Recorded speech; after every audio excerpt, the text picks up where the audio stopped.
السلام عليكم مشاهديني الاعزاء، انا ساره سيد لاول مره تشوفيني. انا جيت يا جماعه. معلش رسعانه شويه فهتلاقوني لابسه حاجات كده كتير. بصوا، انا النهارده هتكلم معاكم على مشترياتي من شي ان. انا اشتريت اكسسوارات ما بتغيرش لون، شغلت دماغي يعني، وهوريها لكم النهارده. وكمان اشتريت، تعالوا نشوف انا هتكلم كتير ليه. اول حاجه اشتريتها وهي الخواتم دي. اشتريت الخواتم دي، عجبني قوي لونها. انا بحب اللون الابيض عموما، ممكن تنفع ان انا البسها على اي حاجه. ممكن البسها على سواريه علشان فيها حاجات بتلمع كتير. ممكن البسها على قمصان بيضه في الصيف. ممكن البسها على اي بلوفر لونه ابيض في الشتاء. فانا حسيت ان هي عمليه، وقلت هلبس عليها عقد لولي عندي كده وبس كده. المهم ان هو يعني الجانب الوحش اللي فيها ان هو مقاس واحد، فما دخلش غير في صباع واحد. تمام، عشان لو هو مقاس واحد اصلا لو دخل في صوابعي كلها يبقى انا في حاجه غلط، صح؟ يبقى انا كده ايديا عايزه تتعب. فهي ما دخلتش غير في الصباع ده وهو اهو ماشي. دي اول حاجه اشتريتها من شي ان، وسعرهم كان حلو قوي. يعني كان الخاتم مثلا هيكلف 10 جنيه. تمام.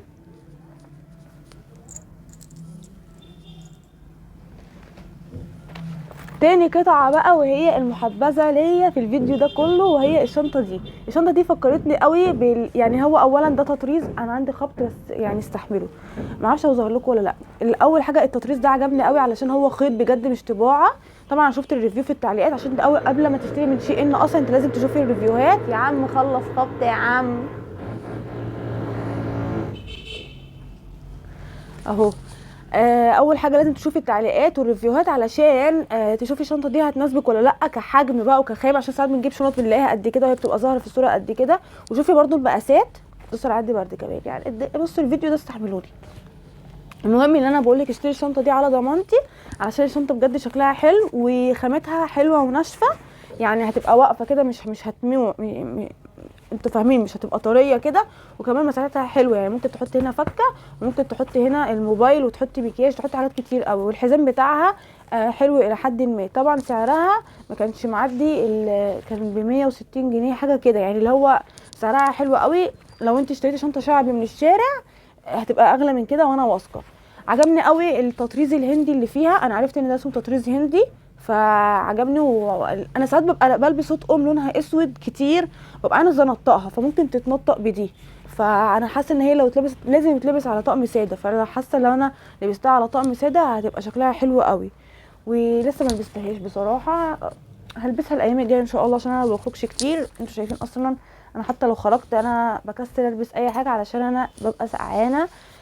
بس دي تنفع صيف وشتاء عادي جدا. تعالى نتكلم بقى في موضوع مهم قوي. وفي ناس قالوا لي يا ساره انت ليه بتشتري من شي ان اصلا و... وحوارات كتيره كده اتقالت لي بصراحه. طيب هو اولا انا بشتري من شي ان علشان شي ان حل بديل للماركات الغاليه. يعني انا لو عاجبني بنطلون في زارا ب 600 جنيه، فانا بلاقي بشي ان ب 500 جنيه. بهزر، بلاقي نص الثمن اعتقد. انا ما بقولش ان شي ان جودتها افضل جوده في العالم. في الحاجات الغاليه في شي ان جودتها عاليه جدا، لان شي ان دلوقتي فيها ماركات جواها، فالماركات اللي جواها دي بتبقى نظيفه. تفكيري كسرعه، انا بشتري الحاجه اللي هي ترند فانا بجيبها ارخص. بس انا اصلا ما بمشيش على الموضه نهائي. انا غرضي ان انا بشتري من شي ان علشان بيبقى في حاجات انا عايزاها مش بلاقيها في المحلات اصلا. يعني ببقى عايزه هدوم صيفي في الشتاء، ببقى عايزه هيكول شتوي في الصيف. انا لبسي ساعات انا اغلب لبسي بلبس هيكولات في الصيف. ما هتسالوني تقولي لي ليه، هقول لكم هو دي شخصيتي، انا لازم اغطي رقبتي بهيكول. فالهيكولات دي اصلا او الهاي نيك عموما مش موجوده في الصيف. يعني مين اللي هيحط الصيفي في الشتاء، او مين اللي هيحط الشتاء في الصيف؟ فانا اول ملجأ رحت ليه اشتري من شي ان قبل ما اعرف اصلا اي حاجه عن شي ان، اول قطعه اصلا اشتريتها في حياتي كانت هايكول. هو ده اللي عرفني بشي ان، لان انا كنت محتاجاه ضروري، ولفيت المحلات كلها ولفيت الوكاله ولفيت كل المحلات ما لقيتش. في الشتاء ان شاء الله تعالي لي. فانا كنت عايزاه في الصيف. ففي الاخر خالص رحت لشي ان ولقيته كان سعره حلو قوي. اول ما طلبت الهاي كول ده بقى اتجريت بقى كده، اللي انا عايزه اي يعني اي هاينك او اي حاجه برقبه انا بروح على شي ان على طول. فيبقى السبب الرئيسي ان انا بشتري من شي ان اصلا ان انا بلاقيه في حاجات عنده مش موجوده في الشارع، على الاقل على الاقل في المواسم، يعني نقطه المواسم دي. تاني حاجه ان انا مثلا بشتري من شي ان ازاي وهو بيبهدل العماله بتاعته وكده، مع الناس كلها بتبهدل كل الناس يعني. هو عموما اي براند عالمي ما هو الناس بتشتغل فيه.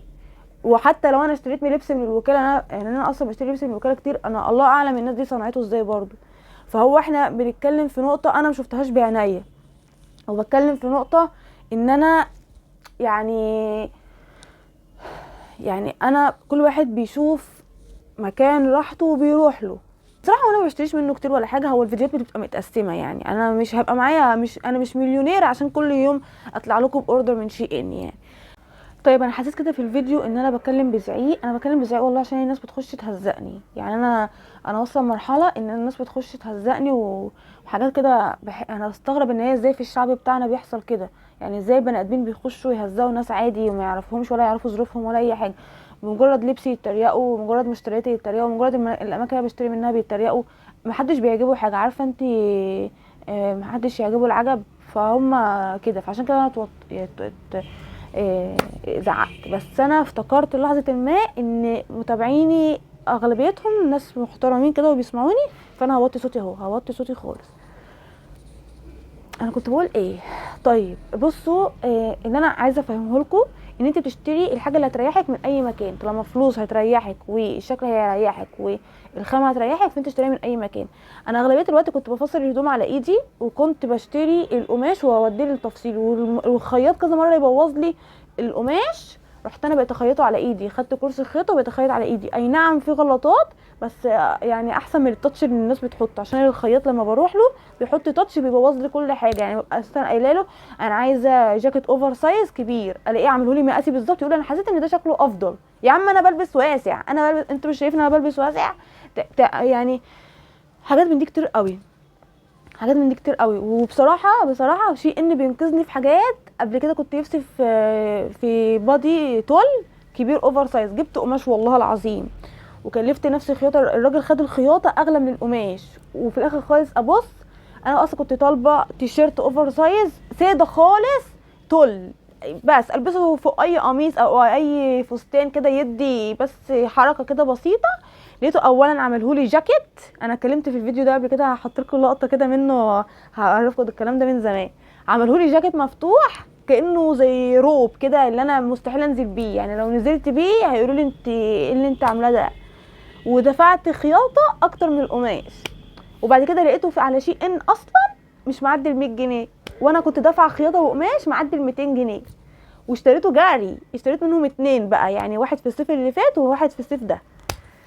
فانا بصراحه شيء ان بالنسبه لي منقذ، وبالنسبه لي بشتري منه حاجات بتكمل طقمي، وساعات بشتري منه حاجات بتنفعني في المناسبات، وبتبقى رخيصه قوي قوي. عندي حلول، يعني انا مش من هوايه اشتري فساتين سواري، بحس ان هي يعني انا هشتري فستان وبعد كده هركنه، وانا اصلا ما عنديش مناسبات كتير، احنا عندنا العيله بتاعتنا اغلبيتها اتجوزت واصحابي اغلبيتهم اتجوزوا، فهو ما عنديش مناسبات كتير، ففكره ان انا اشتري فستان سواري كده هركنه فدي حاجه ما بتعجبنيش، فانا اشتريت منه شويه حاجات للسواري، عايزه ابقى اوريها لكم في فيديوهات كده عشان حاسه ان الفيديو ده طول قوي.